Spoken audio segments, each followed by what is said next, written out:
हे बघा काय, हे रॉबीचं घर आहे.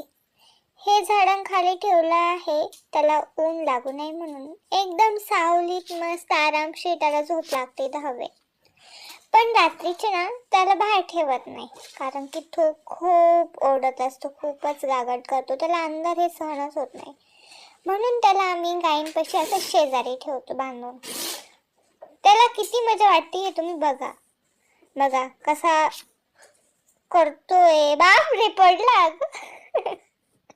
रॉबी तर पडला खाली. गायींचं बघून तो चारा खातो. तुम्ही तर मागच्या व्हिडिओमध्ये बघितलंच असेल कसा चारा खातोय, कसा लोळतोय. ही आहे आमची सुंदरी. ती बघा आता कशी डोळे करते बर का, एकदम चिडेले असे डोळे करते. गायींना गरम होऊ नये म्हणून तिथे एक फॅन पण लावलेला आहे. हा बघा रॉबीला आता इथं बांधलं, असं सोडलं ना तर तो गायींना खूप तंग करतो, म्हणून त्याला डायरेक्ट जाळीत कोंडून ठेवलंय. आता बघा कसा